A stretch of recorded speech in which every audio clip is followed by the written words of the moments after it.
Alhamdulillah. Assalatu wassalamu ala Rasulullah sallallahu alayhi wa sallam. Assalamu alaikum wa rahmatullahi wa barakatuh. Welcome to the R2F show. If you're new, we are R2F. We are a platform that talks about all things related to Islam with the goal of helping keep the Ummah on the straight path of Islam. And that's it in a nutshell. And today we have pretty much a news segments that we're going to talk about things going on, developing in the news, and give you our takes, update you on them, and cover some other different types of information that is out there. So just some logistical things. If you have any questions, type them in the chat. You're also, if you want to actually come on the show, just type in the chat like, hey, I got something to say, and we'll post a link in the chat so you can come on live and say what you want to say or ask whatever question you want to ask. We're all for that if anybody's willing or brave enough to do that. With that, we'll just get right into it. So the lead story that we have, which I'm pretty sure if you're Muslim, you're talking about or you know about, is how Israel, in their alleged attempt to eliminate the world of, because the world is 99% Hamas, right? They bombed another Muslim country. They bombed Qatar. So we'll talk a little bit about that, and I'll ask Mubarak just some questions because I don't follow politics that much or stuff like that because I really can't just keep up with it. But so from what I understand, they bombed, I think it was Doha in Qatar, under the pretenses of they were trying to kill Hamas leaders, right? Which my first question would be is like, okay, why are there Hamas leaders in Qatar? That would be my first question. So why would they be anybody Hamas in Qatar? Who is I thought like Qatar was like working with Israel, like they were like normalizing relationships and all this type of stuff. Like what's going on? Yeah. So I would even, I think that's a good first question, but there's also another question that I would, at least some understanding. So when we say Israel bombed Qatar, all right, where is Israel in relation to Qatar? Okay, like Israel has to literally cross over several Gulf countries in order to even bomb them. For them to bomb them, forget about who's there. I mean, I don't want to say forget about who's there, whether it's Hamas or, Ronald McDonald, could be anybody. Point is, look at the distance and the cover and the countries as the sovereign countries. The countries who, I guess they want Israel to stop what they're doing. The type of cooperation. Well, let me stop and not say cooperation. So, so if you look at this map, Qatar is over. Yeah, let's see where. So Qatar is. Let's see. Here's Qatar. Okay. Whoops. Right here, this little purple. Yeah. If you guys could see that. And then Israel. You got Saudi. You got Kuwait. You got Iraq, Syria, Jordan. Israel's way here and it's pink. Yeah. Between Jordan and Egypt. So I guess maybe if they took a direct route, which I'm assuming they kind of did, you're going through Jordan. You're going through Saudi, maybe Iraq, to get to Qatar. At the very least, you're doing that. So yes, off the rip, we can kind of see how for them to even do this, either some of these countries are either completely asleep. They have zero intelligence, zero, air defense, just not even defense, just recognizance. I mean, they don't know what's going on in their airspace. They have no air traffic control because, in this country, in USA, pretty much any plane that's in the sky flying over the country or whatever, there's a record, it's logged, there's some sort of tracking system. Why? Because you could have planes crashing into each other. Eventually they have to land somewhere. You expect them to take off from somewhere and then land somewhere. So all that has to be coordinated usually. Now, so let me hold on, back up. Let me get this straight. So we're talking about fight, like not even just like commercial airlines, which is like, okay, if a commercial airline wanted to fly from Israel to Qatar, they would work that out with all the flight airports between those states. Like, hey, we're flying this route at this altitude, whatever, air traffic control, we're coming through. But now we're talking about like a hostile, like potentially you're going through the country, like an unidentified flying hostile aircraft.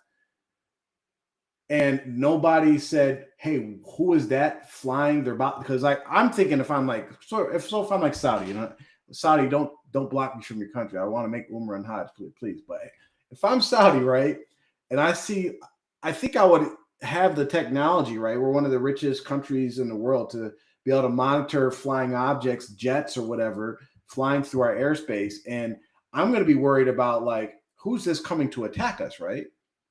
Yeah, absolutely. And you have to know, because for instance, if you just seen, hey, there's Israeli jets flying through Saudi airspace. I mean, a regular everyday Muslim, you're thinking, oh, Israel's about to attack us. They attack the Muslims. Right. But if you're literally like, oh, well, no problem, and you're not worried about them flying through your airspace, it's like,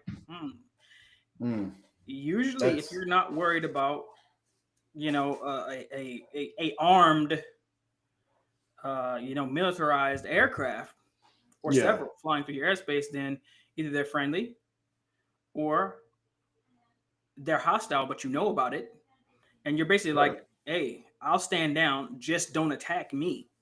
It's some combination or one of those scenarios. But I just wanted to point out the fact that, first of all, look at the distance and who Israel had to either get permission from, or just walk all over the top of, or they are so incompetent that they don't even know who's coming and going through their airspace, which is hard to believe. But this is what they had to do to get there. Now, why was Hamas there? Wallahu a'lam, but you know, which I find really interesting, that there's always, you know, Hamas leadership and people or whatever that's always allegedly in some, you know, other country outside of, you know, Gaza or Palestine. They're always somewhere kind of calling the shots from a cushy place. And and I know a lot of Muslims are probably not gonna like this, but it smells like and it looks like what happens a lot of times, where if there's not a boogeyman, if there's not a catalyst, if there's not someone in place to allow them to do what they want to do, then they'll create one themselves. And even Joe Biden, there's clips of Joe Biden where he was saying that if there was no Israel in the Middle East, we would create one to achieve our goals in the Middle East. Right. Similarly, if there wasn't Hamas, if Hamas just packed up and said, you know what, we're leaving, there would be someone there that they would manufacture themselves to blame for, or to give a justification for the agenda that they want to push. They want to clear everyone out. They want to take over the area. And really, they want to take over more than just Philistine. They want to really, I mean, next to Jordan, they would like to have Egypt. They would like to have the whole area, the greater Israel. If you look up, they laid it all out. It's like all out there for where they want to pretty much conquer. Yeah, and so the thing is that for them to know that they're in these countries, is kind of interesting, because if you know that they're there, I mean, there has to be some level of either you allowing them to be there. If they're having normalized talks and trade or whatever with all these countries. They were allegedly in Turkey. Turkey is one of the biggest financial, partners with Israel as far as selling them things and providing them with, everything from oil, ammunition, and all types of things for them to be able to do what they do. Of course, they pay Turkey money for it, so they're doing business with them. So no one's really going to be in Turkey without the Turkish government knowing and allowing. If we know, if some reporter from Al Jazeera or the Middle East Eye or whatever knows that so and so is in Turkey, sure as heck, you better believe the Turkish intelligence also knows. So let me back up a little bit, just to kind of like where we're at so far. So first, we have the airspace issue, which there's two options here for anybody's airspace that they flew through, right? They had to either be an ally with them because you're saying, okay, yes, you're on your way to go strike whoever. Okay, go ahead, permission granted, right? Or you're incompetent, right? Because if you're not an ally with them, you probably wouldn't let them fly through your airspace to go bomb one of your neighboring countries, because that, like, obviously that's going to cause problems between me. So if we let, like, if America let Canada fly through America to go bomb Mexico, we'd have problems with our border with Mexico. Be like, hey, you let them fly through your airspace to come bomb us. That's the issue. So like that's like the only two options I see left based off of what you laid out is that you're either in cahoots or you're incompetent, right? Or the third one was like you're just so, I guess that falls under incompetence. You're just so weak that you just can't do anything about it. You just got bullied into the situation, And then now we're going to like talk about, okay, why is Hamas in there? And it's like, okay, we don't really know if they're in there. But the news story, so the stories were saying that something about like these were like peace negotiators for Hamas in Qatar, which even if you go with that narrative, I think it sends a pretty clear message that if Israel's narrative is that, or whatever the Zionist narrative is that we wanted to kill the peace negotiators, I think that sends a very clear sign that, hey, we're not interested in peace. Whether that was true or not, right? Because and there is also that ties into the theory that, because there's a very credible theory, there's lots of very solid information on it as far as Israel being responsible for creating and facilitating and funding Hamas to begin with. Right. And so one thing that you see regularly with a lot of these Western intelligence agencies, they will build up a character that they want to use to push their agenda. Or they will use proxies to serve their agenda. Just like, for instance, Osama bin Laden, he was a freedom fighter. You have the news articles and stuff from the 80s where he is, being praised and called, against the Russians and all that. But so when USA is against Russia and Russia is trying to invade Afghanistan, yes, they will use bin Laden and, Muslims who want to fight Russia to defend Afghanistan as a proxy. So they'll fund them, they'll give them arms, they'll give them whatever. But when they're done with them, they usually kill them, because it's like they can then say, hey, well, you were helping us, or they may have too much information. It's just like a lot of times, after criminals like use somebody to do some sort of job or whatever, they usually, if it's a high stakes involved, they kill the person so that there's no loose ends. They do the same thing. You look at Saddam Hussein. At one point in time, they were funding him, giving him, weapons or helping him or whatever. And then the script is flipped, and then he's the enemy and they kill him. Same with Gaddafi, and you can go down the list. Yep. So basically, it could be possible that Hamas has run its course. And so they're like, okay, so now it's time to, since they pretty much got their agenda. Now maybe they're moving to a new phase. Maybe it's become too hot. Maybe the political climate really needs a new boogeyman or something different. So now it's time to wipe out Hamas. So there's probably thousands or however many actual soldiers and generals and people who are fighting sincerely, trying to fight Israel. But a lot of times the leadership in these groups, they're the ones who are making the deals, and they're the ones who know, what's up, these negotiators, these peacemakers. So getting these people to come to the table to discuss negotiations is, let's wrap this thing up in a nice little bow, wipe them out, and then we can start fresh. It's just like the guy right now, the president of Syria, Jolani or Mohammed al-Shara, whatever, he goes by these different names. But if you remember, this was like 10 years ago, 2015 or so. He was legit, straight up Al-Qaeda top guy. He was one of their main folks, and he was literally part of ISIS at one point in time. He literally was an ISIS operative. Then within ISIS, they split and started fighting each other. Surprise, surprise. Right. Anyway, so he's a terrorist for a long time, on the most wanted list and all that, bounty on his head. The CIA's most wanted or whatever. And all of a sudden, it's like, okay, now we have a new mission. Now, you mark my words. In a few weeks, months, years, or whatever, he's going to be the odd man out. He's going to be turned into a villain, or someone going to be turned inside out. Either he'll disappear or he'll be, killed, just like he never lost his ties with Al Qaeda and ISIS and whatever. Yeah. And it's unfortunate because these, for whatever reason, they seem to, and maybe they're forced, maybe it's either die or do this or whatever. But how do you keep falling for the same thing? You see the same entities use the same tactics, use the same proxies, use the same types of methodology to get what they want and to move these pieces around in the region how they want. And then they do the same thing. And for some reason, the Muslim masses are always, they fall asleep at the wheel and think, oh, this time everybody is getting played for the most part. And I'm not saying, I'm sure there are plenty of sincere people in Hamas, but if you think that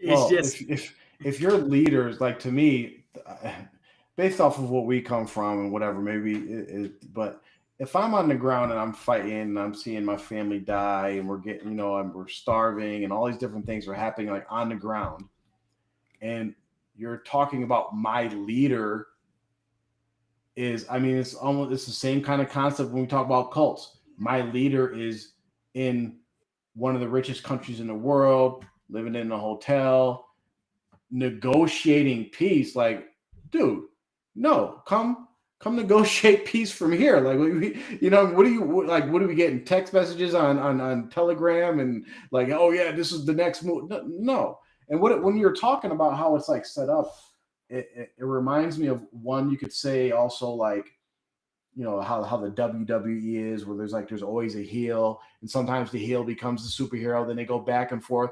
But also the first thing that popped in my mind is like the Harlem Globetrotters, right? And they play against the same team over and over and over again. And how it goes is, because I have a friend that actually played on the team for a while. There are certain points. So, like, just so everybody, like, the kids don't know this, it's all for entertainment, but the same person that pays the team in the red, white, and blue and stars pays the team in the dingy yellow and green uniform. It comes from the same check, right? But there's one team that's made out to be the heroes, and there's one team that's made out to be the bad guys, right? And during the games, for a little bit of time, they always let them just play, right? So, like, they give, like, the bad team, like, oh, they're gonna win, like they're doing good, but it's always staged that basically who's going to win at the end every single time. And that's kind of what it sounds like. You have these organizations set up as, you have the Harlem Globetrotters, the West, America, Britain, and Israel, like they're the saviors, democracy and all that. Then, like, they go and pay this other team, the Hamas, the Al Qaeda, the whatever, to play whatever role they need to play. It's like, okay, yeah, we need you to be freedom fighters today. But we know, and like, when we need to, we're going to easily turn them into terrorists. And, and we're going to keep doing that loop over and over and over again. And meanwhile, the public sits back and like, oh, look at these bad guys. Look at these good guys. Oh, look at these bad guys. And they have no idea. They're always just talking about the same group, even just being interchanged in and out.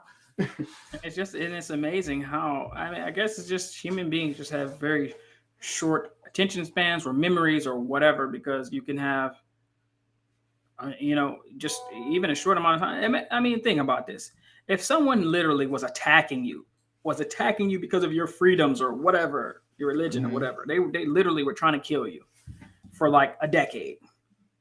And then all of a sudden, like just over time, they just like, oh, I just matured or whatever. No, there's not even any. Just all of a sudden, he's cool now, and he's meeting with the president of the United States, the Negro. I mean, he met with Donald Trump, and he's like having meetings or whatever, like a real. Question, real quick though. So I heard that he was part of Al Qaeda. So was he part of Al Qaeda when it was like the Bin Laden type era? He was when he was in the Abu Bakr al-Baghdadi era. So Bin Laden was, but they're saying Al Qaeda, right? So like same, yeah. You have Al Qaeda, right, which is responsible for like the Twin Towers. Yeah, the boogeyman. The boogeyman. The boogeyman. And what was the trademark? Remember that if you remember that period, like we on the news, there was like we're in stage yellow, we're in stage orange, like the terrorists, like all this crap they were doing, right? All this stuff. And it was like America unite. And what was the catchphrase? We will never forget. Never forget. Never. I guess we forgot. We cool now, right? I mean, they completely forgot, and it's like it's over and over again, And so you can see how, it's just. I mean, that's just how it goes. I mean, it really is common sense, when you want to tie up loose ends, or if you have a person who maybe becomes too powerful, and you cannot control them. Then you need to replace them with someone who you can control. Yeah. Or maybe if someone else has got their hooks into that person or that region and they have more control, then what you need to do, you need to disrupt, destabilize, and then put in place, I mean, just like if you look at every country that was colonized, right? In Africa, especially, but in India and Asia and elsewhere, the colonizers came in. But it's too hard to maintain. You have to have proxies. You have to have people in upper levels of the government and management to do your dirty work. Yeah. And so that's just the same thing that's going on in the Middle East. Yeah. I mean, it's the same thing. They're colonized. And the people that are there are either by force or coercion, or I don't want to say they're not Muslim, but I mean, listen, there were pure munafiqeen in the time of Rasulullah sallallahu alaihi wasallam. So to think that there ain't some of them running around today would be ridiculous. More than. Yeah, there's a lot. Yeah. There's a lot. Now we don't know who they are, but sometimes you can tell by their signs. All I'm saying is that everything that is happening is it looks, feels, tastes, and smells like colonization. And then withdrawal, and then you leave in place people who are going to do exactly what you want them to do whenever you tell them to do it. When you want them to do it. Yep. Otherwise, they get replaced. Don't think. No, go ahead. And just real quick, look at all these the governments. Just say the governments and the people. They saw what happened to Saddam. They saw what happened to Gaddafi. They saw what happened. I mean, in South America, they always killing somebody. The president of Haiti. Yep. Or literally they walked up killed him in his bed, and so they see this and they know. Yep. They're like, either I can play nice and take this money and power, or try to be righteous and die. I mean, Yeah. And it's I get what I know when I was surprised. I was very surprised to because I like to travel, and especially like to travel to quote unquote Muslim countries. And I know I was surprised to find out that some of these quote unquote Muslim countries where you think like they're Muslim, everybody's Muslim there. It's not just like one of those majority Muslim countries. Like, no, this is a Muslim country. And you find out the government is actually secular. And it reminds me of like how like Constantinople basically like, okay, we don't actually believe in this Christianity stuff, but we're going to leverage this because we want to control the people and be in charge. So we are a Muslim country and we have Islamic stuff and all that. But as far as our government goes and how we actually really do things, yeah, we're doing this stuff secular. We're not doing anything by what Allah and Rasul said. And when you hear that, and you actually learn that fact, and it kind of like, because I was definitely like a big, and we had these talks about hijrah. We got to make hijrah. We got to go to these Muslim countries. It makes you think twice. And especially when stuff like this happens, when you're like, okay, wait, I could have been living in Qatar, doing my nice teaching gig and whatever. And then who knows? Maybe the guy next door was a Hamas negotiator or some crap.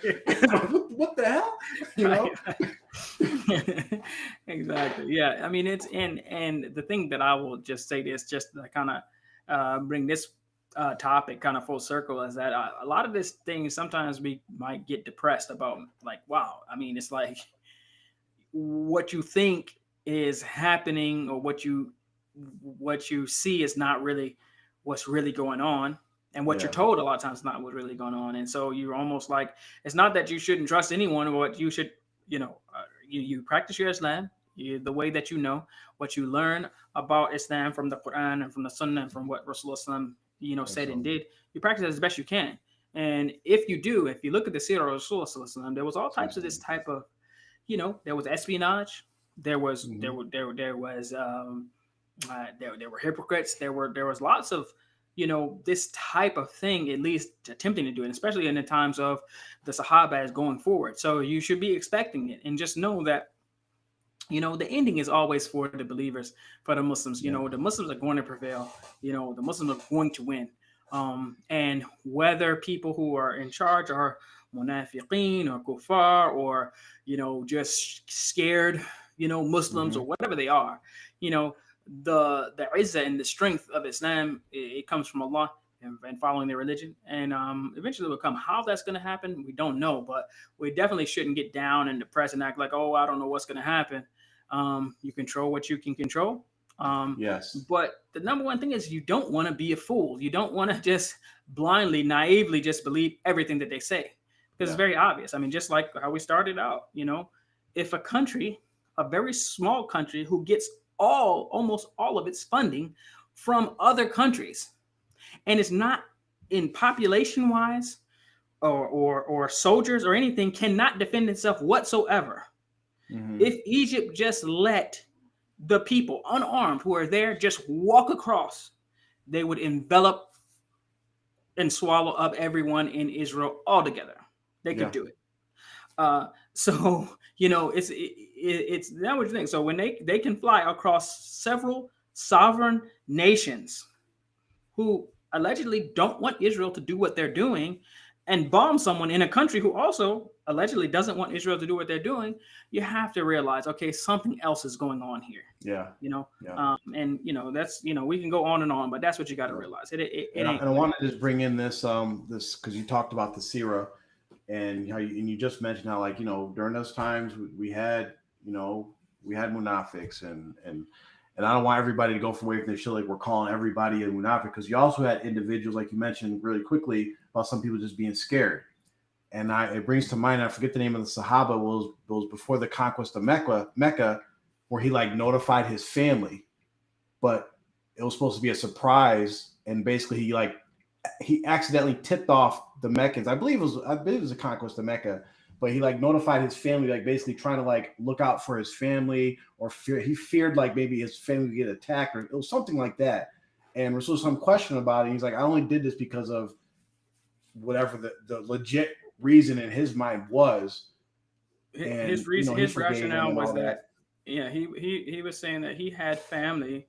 He was the only one who didn't have like somebody to protect his stuff. And that's what it was. Yes, he kind of wanted to give them a little bone. He was like, I know they're not going to be able to stop us, but maybe they'll just protect my stuff or whatever. Right. There, if I tell them we're coming, type of thing. Yeah. But and there's lots of there's lots of discussion around that particular incident. But some say because he was this Sahaba who participated in Badr, that Allah had forgiven the people who participated in Badr for whatever they did. And others say that it wasn't treason, it was just bad, But it appears that from what I've seen, the strongest evidence is that it was treason. and Allah did forgive the people who participated in for whatever they did. But it's a lesson. It was the first one. It's just like Adam alayhi salam, he ate from the tree. We learned from that. Nowadays, everybody's like, I would never eat from the tree. I would never do that. Allah said, don't eat. I mean, everything else. If you were the first one, you probably you wouldn't do it. Because we're human beings, so we would follow the trip. But because Adam alayhi salam went through it, we learned the lesson. So we get the benefit from that. So we also get the benefit from this incident that maybe if we were in this situation, this is the first, time is going through this. So now we learn, okay, this is what you do, or this is what you can't do. So it's not like, for instance, if the same situation comes in which Dr. Griffin, you're like, okay, we're about to, go ahead and make this move on this particular place. Nobody say nothing. I'm like, man, I really need to pay my rent this month, so I'm gonna tip them off a little bit. I know they can't stop us, but I don't. There's no excuse for me, But there was an excuse for the hobby because he's the one who went through, and that's the example. That's why we're instructed to study the Sira of Rasulullah, and know and understand, so we can learn the lessons. Not so they would say we can do the same. It's more of a lesson, not a like, hey, this is okay. Yeah, good point. And plus, we don't have none of us have the ability to fall back on like, well, we fought in butter, so we I mean, that's a big deal. So he did have that. And I guess it's kind of almost like just like the lesson we get from the well-known incident of the archers on the hill. When they left the hill, we don't use that as evidence. Like, well, if we want to get a little extra money, we can disobey and go do it because they got forgiven. No, it's like because definitely people, people. And I would have never left the hill. You would have. You probably would have. Absolutely. You probably would have been one of the people who ran down off the hill. But nowadays it's ingrained in our minds so much that they made the sacrifice and they took that L so that we can, they ran so we could, they crawled so we can fly or whatever type of situation. So now we know anytime we come in a situation like that, the first thing people going to say is, don't be like the archers on the hill. Stand your ground, stay where you at. So in the same way, I look at it as they get the barakah for us, the lesson that we learned from them, right? Because we're referencing them. They went through it, of course, and they they're not happy about the action, but it was something to show us. Otherwise, we would never know. If that never happened, we would be in a situation in the future. Some people will be told to stay on a hill or hold your ground over here, and they would run on down. But because they went through it, now we know. No matter what happens, we're not leaving here until appropriate time. Absolutely.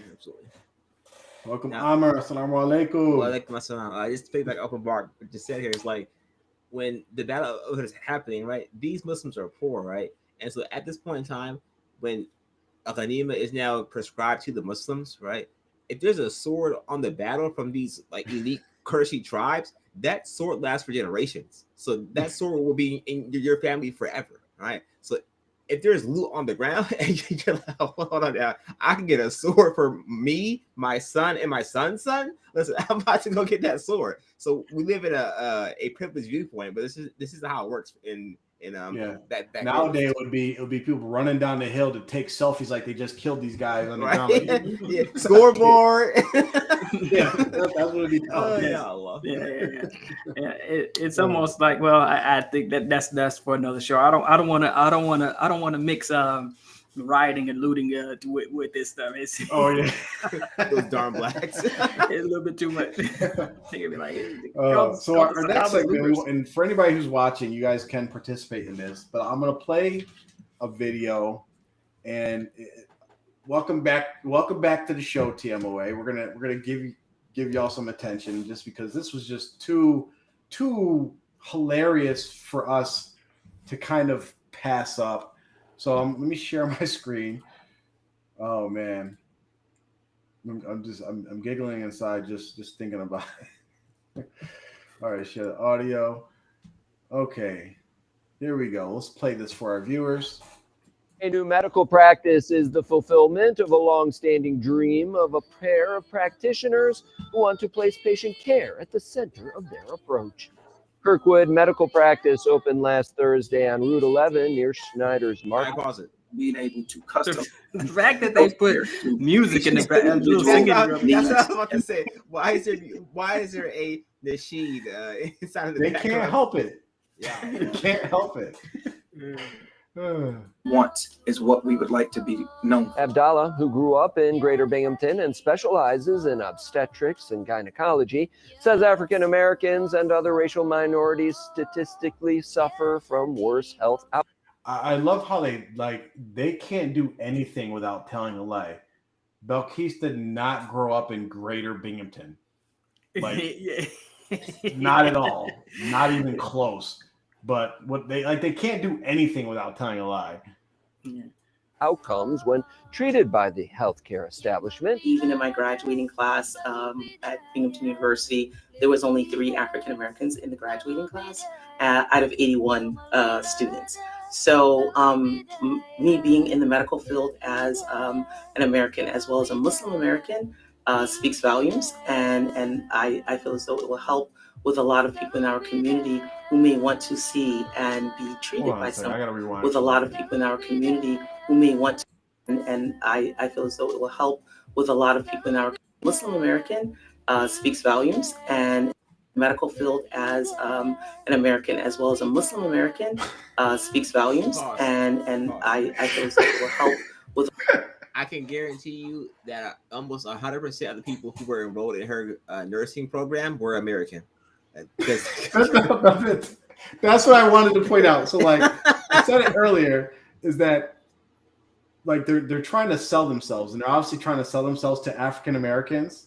So she went on this whole African American whatever thing, and I was only one of 3 African Americans. But just so y'all know, whoever's watching this, tmoa doesn't give a crap about African Americans. They never have, never participated in any protests, any causes, nothing. And it's so ingrained in her that when she stopped thinking about it, she didn't even mention the African American part. She just said, I just think it's important as an American. Well, what all 83 people were Americans, and then she went into the other thing, which was a Muslim American. But what about Black American though? Dr. Griffin, I just got to back up a little bit. Can you explain to me, because hey, listen, I might not be the smartest man in the world, but can you explain to me what they mean by the Greater Binghamton area? I mean, when they say I mean, is there something? Yeah, so this is what the Greater Binghamton area means. So Binghamton's the big city in this area, right? But right connected to Binghamton is another smaller city called Johnson City, another smaller city called Vestal, another smaller city called Endicott. They're all connected, right? Mm-hmm. And there's no real distinguishing border between them. You just kind of know, I'm in Vestal now, or I'm in Johnson City. So when you don't live in Binghamton, say I'm talking to somebody from Syracuse, mm-hmm. and I actually live in Vestal, I don't tell them I live in Vestal. I say I live in Binghamton, mm-hmm. right? It's kind of I'm pretty sure you have the same thing in any near city near you. There's outlying cities, but if you mention that, people are like, I don't know what you're talking about. But you say Binghamton, so that everything that's in that little hub is called Greater Binghamton. It's not referring to Deposit, New York, which is 45 minutes away, or Hancock, which is 45 minutes to an hour away. So where did this young lady grow up is what I'm trying to figure out. If she's not from the Greater Binghamton area, where did she crawl out from? I mean, where did she grow up at? From the what's the opposite of greater?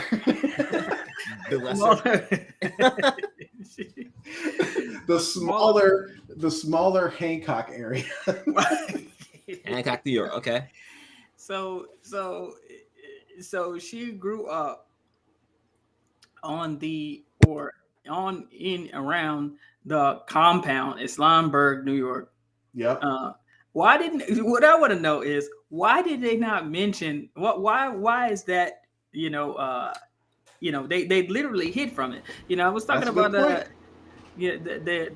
hadith. If I can go on a small little a tangent real quick. I was mentioning a hadith in a khutbah this past week about, the hadith where Rasul says, if you have no shame, do as you wish, right? Mm-hmm. And some people use this hadith to say, I don't feel ashamed about some bad thing that I do, so I do what I wish.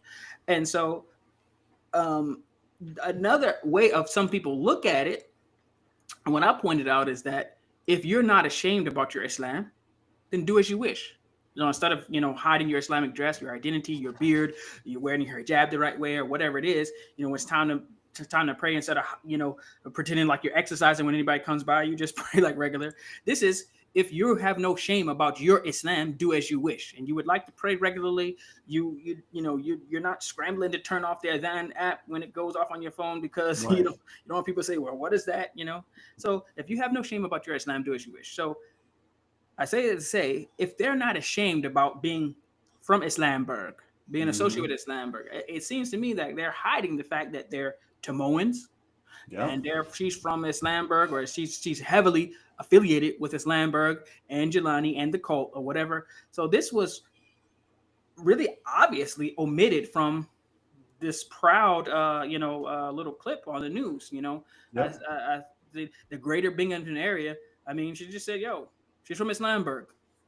Yeah, I think you hit the main point. That's a big deal right there, because I mean, it even connects to like this Belkis here, Dr. Belkis, nurse Belkis. She's a doctor nursing or whatever. Dr. Belkis. This is the same person that was on YouTube declaring the benefits of drinking hair water, the miraculous benefits of drinking hair water, right? During the height of the COVID pandemic, and you're telling people, don't get vaccinated, which there's a whole different discussion. We talk about vaccine, but you're, being in that position about don't get vaccinated, instead drink this hair water and you're going to be okay, right? How many people died in tmoa as a result of that?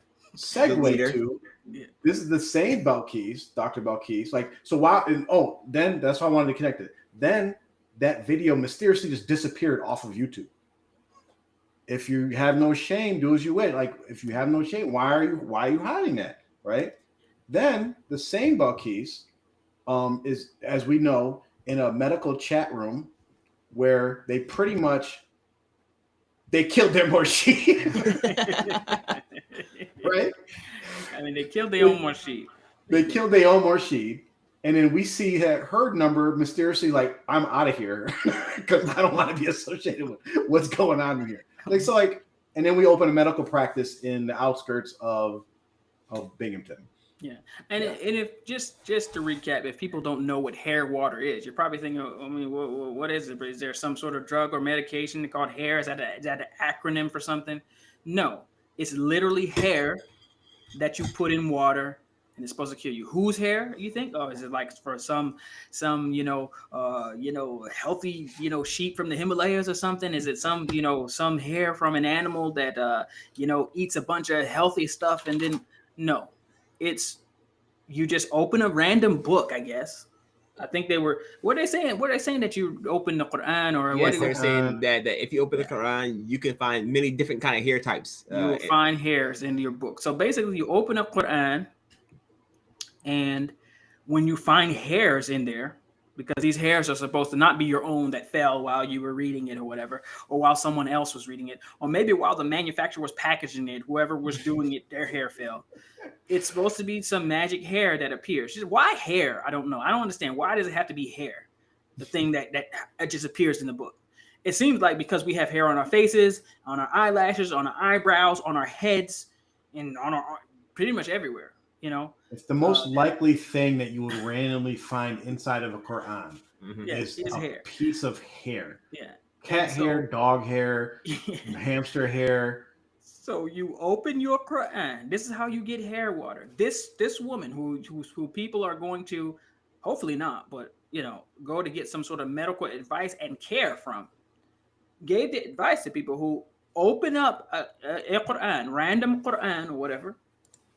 And when you find hair that fell in it, you throw that hair in some water and then drink it, and it's supposed to be a cure. Now, will you find this in any? Let's go first. We can go by. Will we find this as a thing that people are supposed to do religiously in the text? That a person is supposed to find their own hair or just find random hair in a book?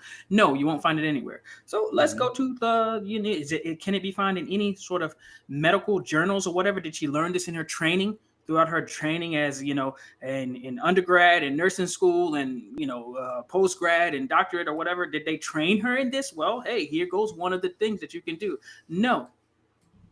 It literally came from, and we did a show about this before, about these random Sufi stories.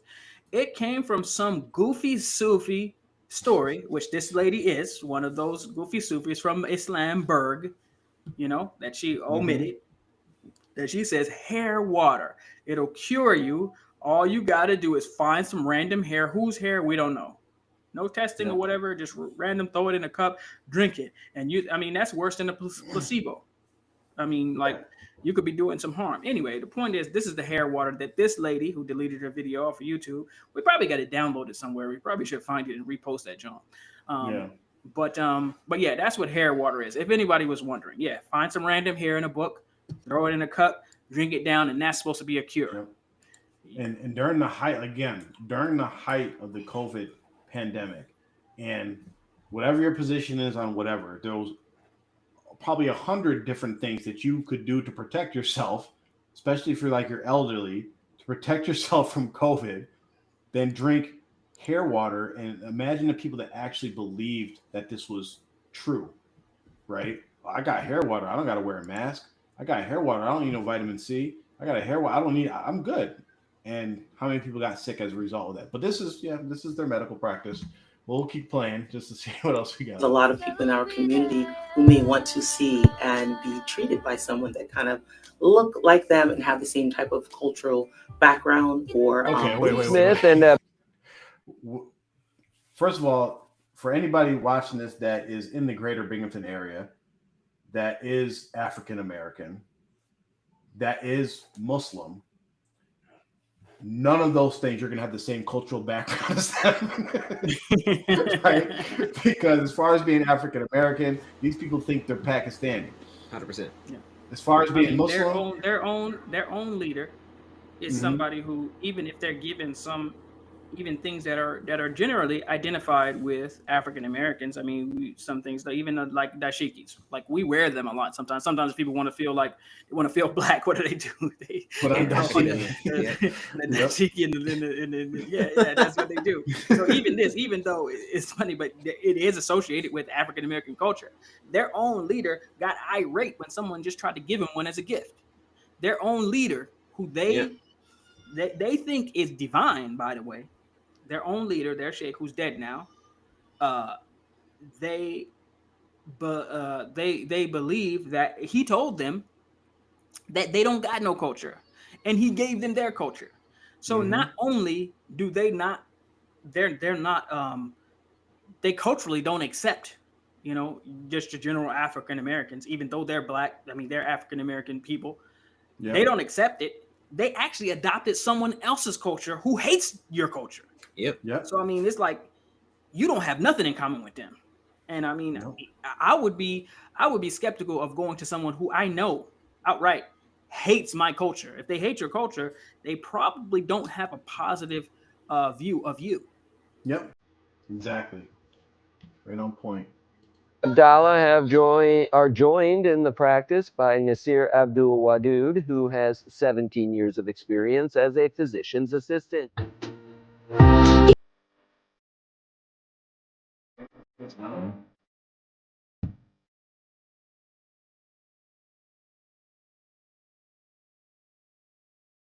Okay, that's the video, and what can we say? It's first. One thing I want you guys to do while you think about this question I asked you is I want to think about what you guys would, if you were an advertising company, right, and you had to come up with a slogan for them, what would it be? People that are watching right now in the chat, we want to hear your answers too. Go ahead and put them in the chat, or if you're watching this video later, go ahead and post them in the comments. But think about that for a little bit. But also, what are your guys' predictions as far as like, okay, they cut the ribbon. They had some random white guy walk down the street and hey, white guy, come cut this ribbon and open this for us. They open up their doors, and now they're accepting patients and all that. What are your guys' predictions to how this is actually going to play out for them? No doubt about it. It probably will shut down within a year. That's my prediction. I don't think it'll stay open for more than a year. I give it 2 tops. I give it 2 years tops. So if it's 2025, let's say by January 1st, 2028, it will not be open. I don't think it will be. Just because from what I have heard, that it was just the area and you what's need to keep it moving won't happen. The only way they keep it open was some good old Medicare fraud. Yeah. We're gonna start seeing Kate too with like neck braces on, in a wheelchair. He's gonna go blind all of a sudden. some poor grandma, a Samoan grandma is gonna be forced. They're gonna X-ray the poor girl to death. Gleepus out. I really think this is too much. She's not even responsive. X-ray her again. You think I need your medical advice? You think how long should we X-ray her? Years upon years. Oh yeah, Allah. Yeah, I can see it. I can see it right now. They got people coming in again and again, changing their names, using other people's insurance cards, going in, making up illnesses, making up injuries or whatever. Little Mr. Fulan from Islamberg has had, he's broken every bone in his body. He's had his heart removed. He's had his kidneys. He's got no organs for some reason. They're doing surgeries, brain surgery, heart surgery. Like, wait, what? For some reason, they gonna have one of the trailers up on Islamberg just filled up with like urinals. It's just gonna be filled up with like medical supplies because they running a scam. They're like, we got to order all stuff just cause, every single time. Our brothers they gonna be banging on some brother's door because he didn't come to some mandatory meeting or something where he didn't do his shift. He gonna open the door and a bunch of urinals are gonna fall out. Like, hey, listen, I didn't want to pay for my freaking plumbing this month, so I figured, I got a urinal here, a feeble catheter here as well, and we're good. A bedpan. Listen. I got all the supplies that I need. Some purple wipes. We got everything. You know how people on the land, they don't have running water, so they have the buckets to go fill up at the pipe. They're gonna start using urinals, like just carts of urinals filled with spring water. More still water over here. So at the hospital, right? They have these we call them like granny panties or whatever, but they're like really unisex underwear. And like anytime you have any procedure that they throw these they're really stretchy. They're almost like one size fits all. It's like mesh. So and they will stretch out to like you can have a petite small person wear them, 100-pound person wear them, or a 500-pound person wear them because they will stretch. They don't last very long, but if you need, we always joke. We'd be like, "Yo, if I ever need to, I know where I can get some drugs." Right here. They're gonna be forcing people to buy them Jones. It's around to wear underwear bought from the store. They're like freaking $10 pack. Jamont mandated, Look, I got them on right now. They're about to run through so many underpads too. The underpads about to go crazy. About to use them like for the napkins. You about to have bushels of underpads just sitting there. Hey, grab some blue pads. Chuck it up, Chucks. Oh yeah, well.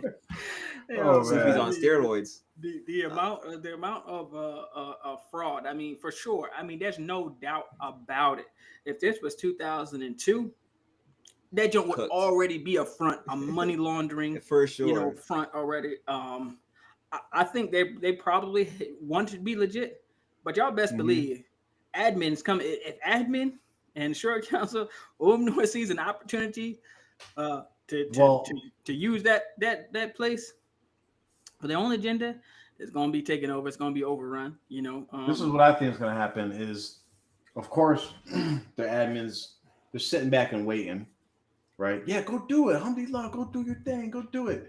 But once they start realizing like how much money could possibly come through there, if they actually do start to get at least some kind of, even if they're allowed to just stay afloat, because even running a medical practice, it costs a lot of money.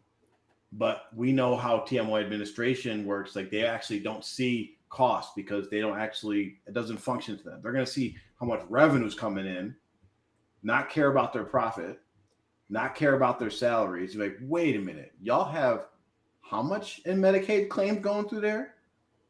Well, how do we get our hands on that? It was just kind of like how we used to do that. We did the basketball tournaments, like they started in New York, like whatever, 20 something years ago. No one in administration cared until we came back and was like, oh yeah, we made $6,000. Huh? We need to be in charge of this. We need to.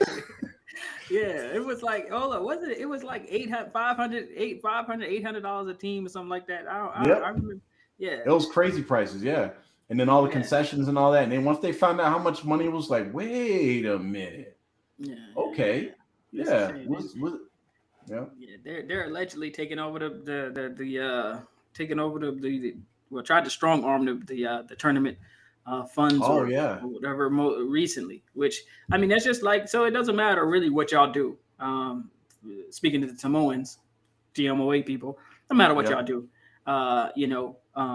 and honestly, I would hope that the clinic is a benefit for the people in the area and it does good. I just, based on the track record of these people, the actual individuals running it and their affiliations to the cult group who does money laundering, financial abuse, and all types of other things, I don't see how anyone can expect anything but what they've been doing for the last 40 years to happen to this clinic.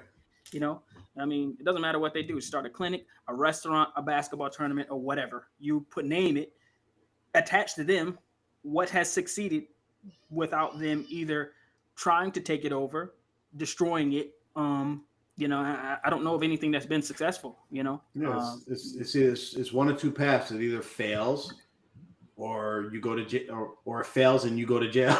That's like your two options, right? So, exactly.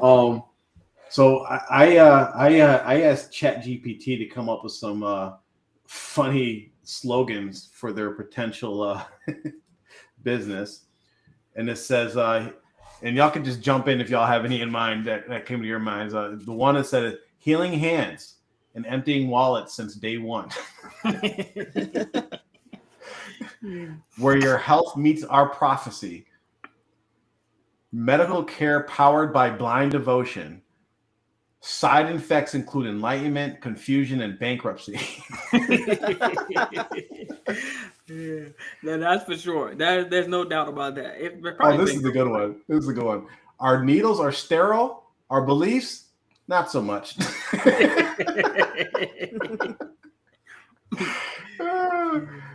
only clinic where the copay is your eternal loyalty. Yo, hold on. I gotta mention that one. Listen, I didn't come up with it, but somebody mentioned it. Said, what did it say about the clinic? It said, the only clinic where your prostate exams are free.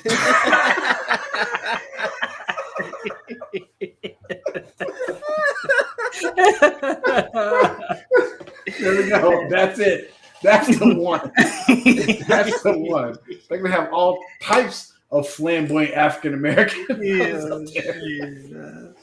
I heard that was free. Hey, listen, they have several. They have several of those running around. I mean, there's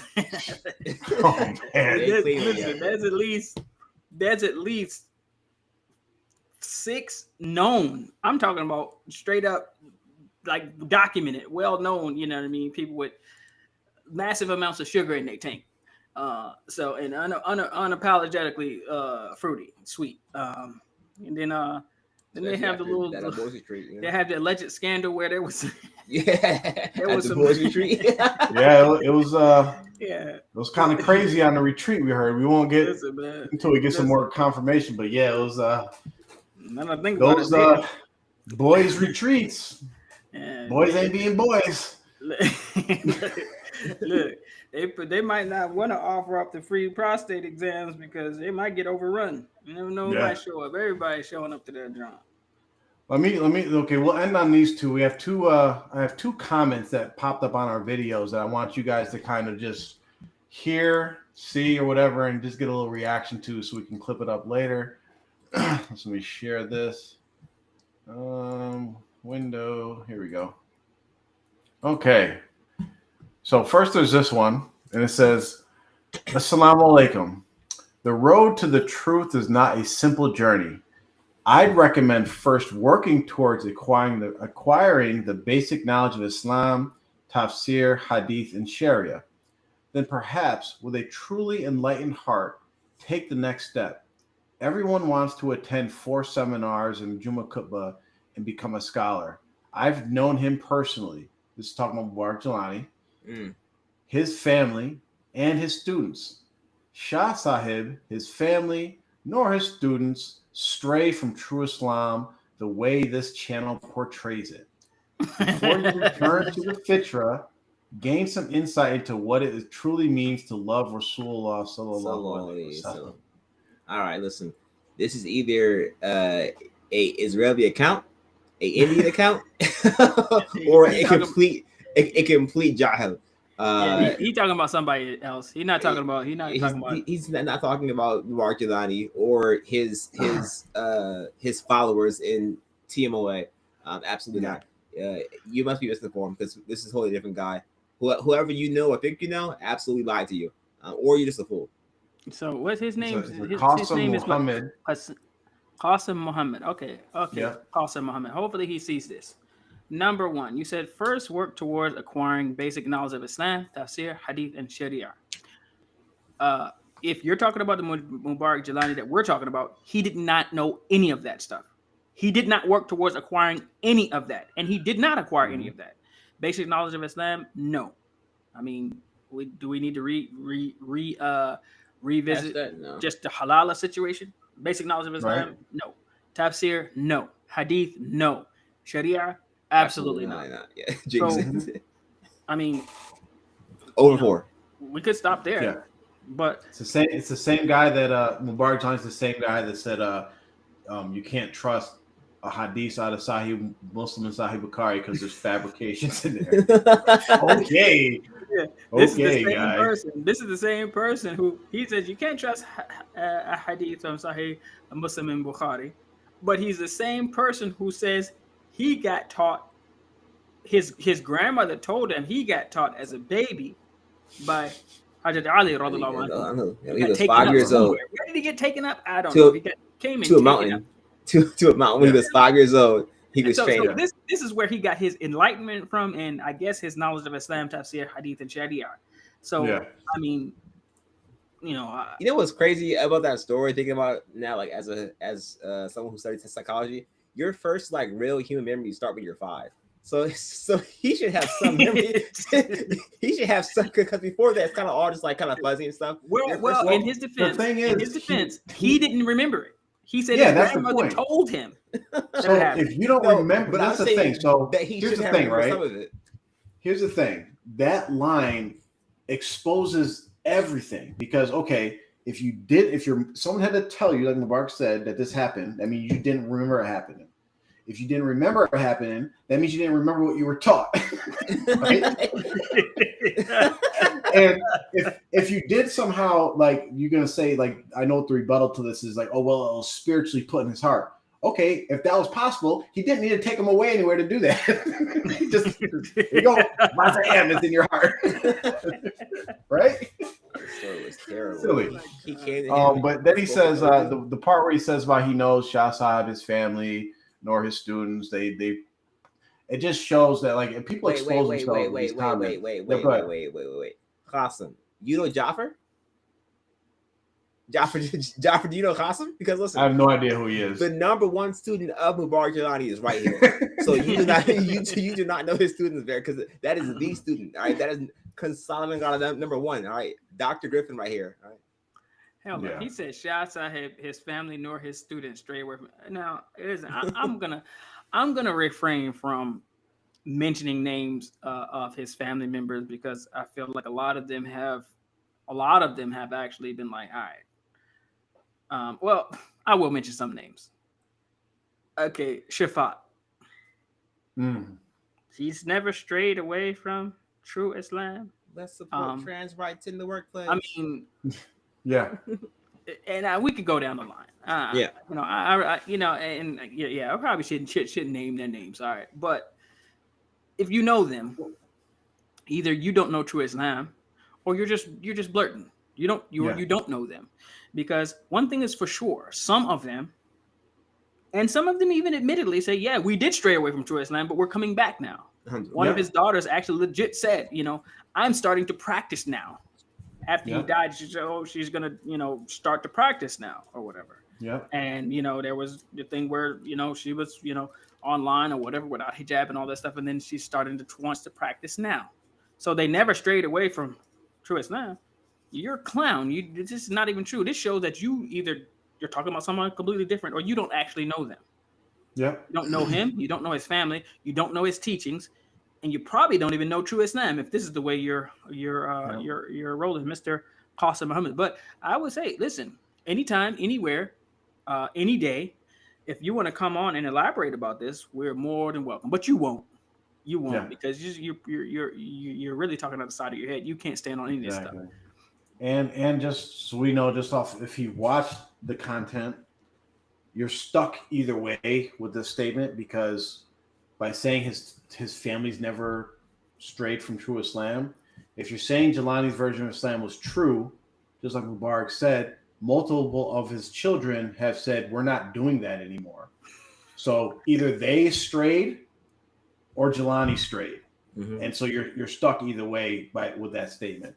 The next one I want to share, and then after this we'll kind of wrap the show up, because we've been here for a while, but I'm trying to work these brothers to get these clips on our channel.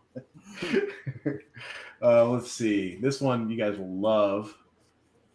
Okay, so Joseph D5JAE says, no other field of knowledge could cleanse the heart from shirk to 100% sincerity except the knowledge of tasawwuf.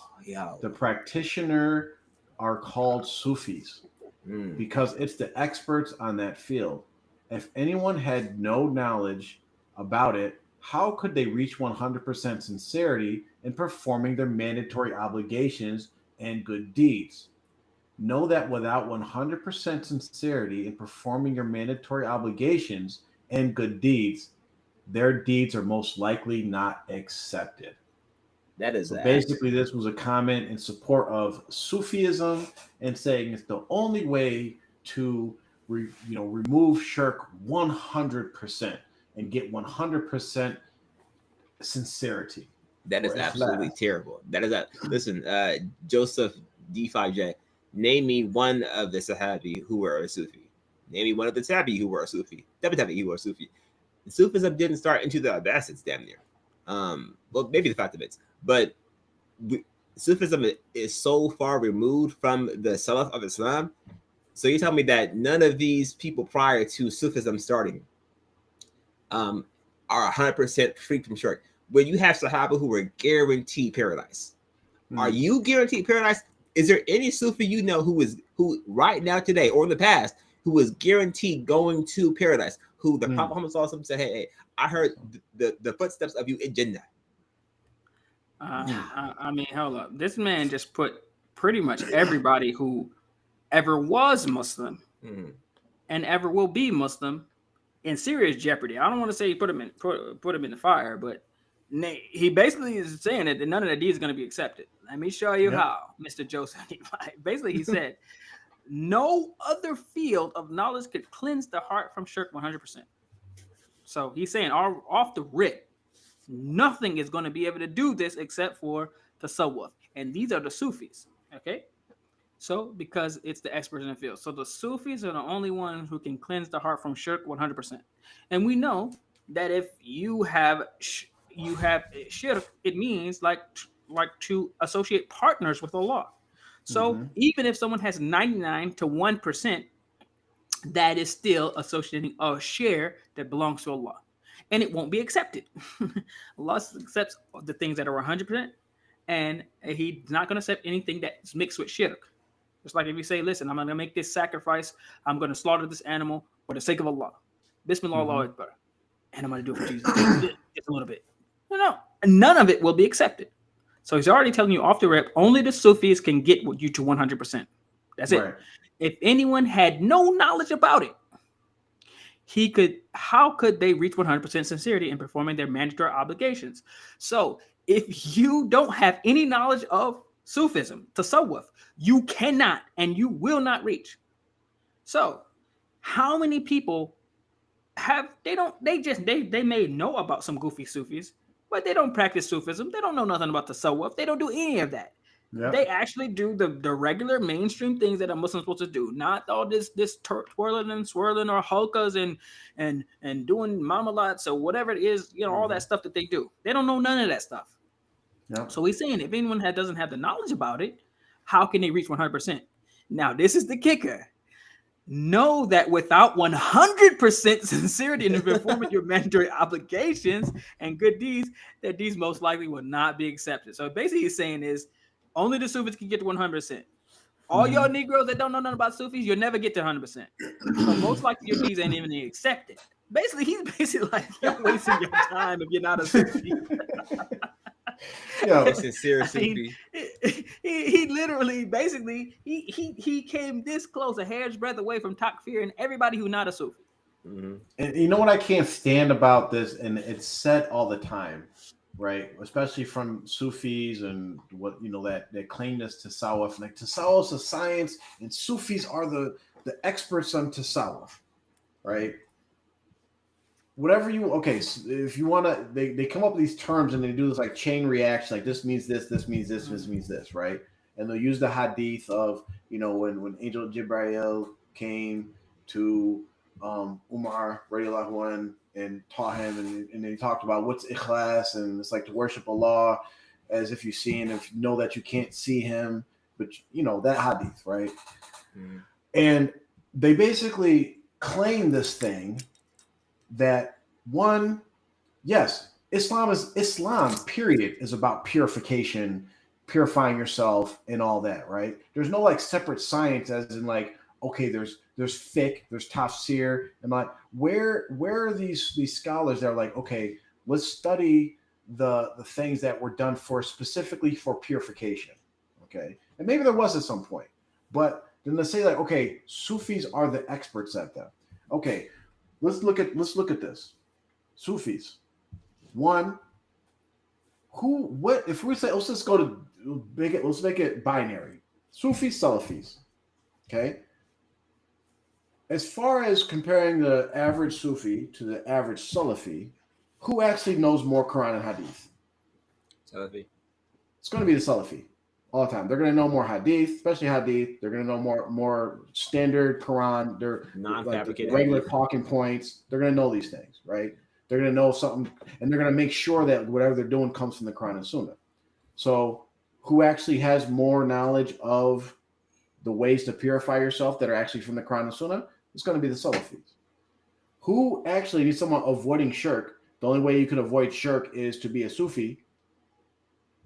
Out of all the groups that are out there, which groups are always getting accused of, hey, that's shirk, and the debates are actually about like, whether what they're doing is shirk or haram. Like that's the debate. Yeah. It's not shirk, it's just haram. No, it's not. It is shirk. It is.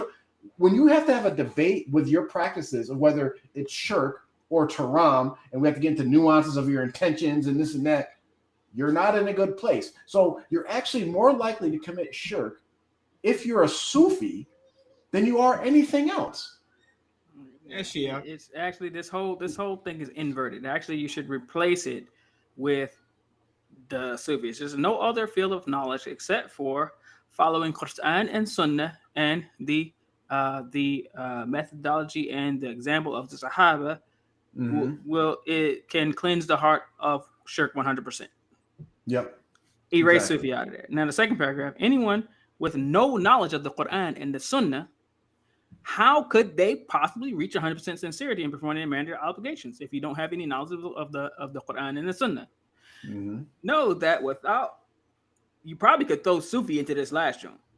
Yeah. Know that if you do practice tasawwuf, just like these people do, in performing your mandatory obligations, most likely your deeds won't be accepted because you'll be associating. I remember different things for when some of this stupid stuff they would tell you to. And I remember one time I was like, this don't make sense. I'm not doing it.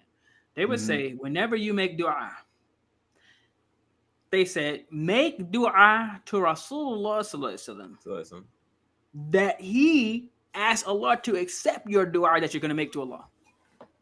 I remember being like a teenager and thinking that don't make no sense whatsoever. I mean, how is, it didn't make, but this is the type of things that you might be told in these high level tasawwuf, knowledge of tasawwuf. They tell you to do stuff like that. Yeah, most likely you go ahead and make a dua to Rasulullah instead of Allah and see what happens. Most likely, not even most likely, it won't be accepted. You go ahead and offer a sacrifice to Rasulullah instead of Allah. It ain't going to be accepted. So he flipped it on his head. Really, it should be, if you practice the tasawwuf, most likely your deeds ain't going to be accepted. The route that this guy's taking, this goofy Sufi stuff. Yeah, and just to be clear of like what these people are talking about when they talk about the science of tasawwuf, is that they, through the years, generations, centuries, whatever you want to call it, were like, through these Sufi tariqas or whatever, they believe that they have found these shortcuts. That's like, we have the formula. It's almost like nowadays, these, like we were talking about it in our chat, these self-help like books and methods or whatever. This, like diets or whatever, this is the diet that's going to get you to where you want to be. This is our method. You know what?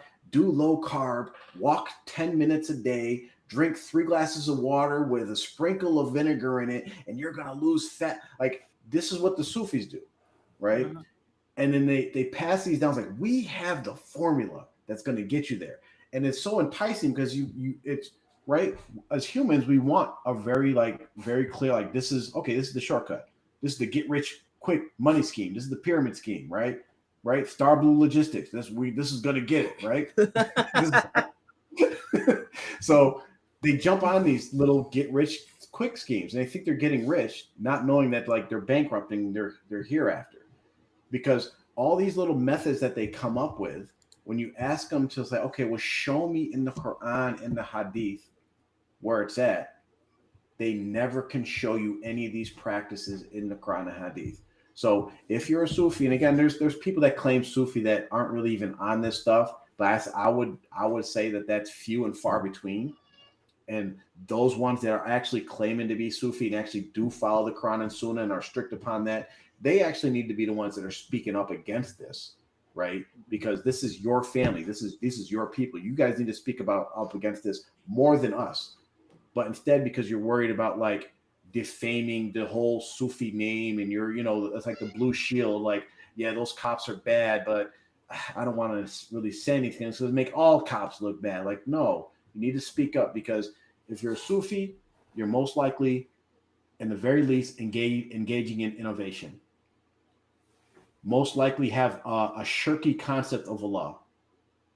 And then the highest level, outright committing shirk. So. Most likely for sure. Let me check the comments. Oh, no comments or questions. So sorry for keeping you guys on the hook for so long, but I got a lot of good material that we can clip up later. News to the viewers, we're going to be on once a month. We'll let you guys know. If you have any topics, again, if you guys want us to talk about something or come up, you have to contact us. You guys have to engage with us, right? If you want to talk, if you want to come on the show, anything, we're down for that. But We need to know what you guys want to talk about or what the hot topics are. Message us, email us at r2f@gmail.com. If you have our numbers, message us on WhatsApp and we'll get to it. So with that, assalamu alaikum wa rahmatullahi wa barakatuh. Lahul Khan is still in Pakistan, by the way. That's Just letting you know. That's it's a meanwhile, yeah. Oh man, hold on. Let me see. I gotta end the stream. Hold on. Ya Allah. Get out of my way. Here we go. End. There we go. Okay, that's it. We're done.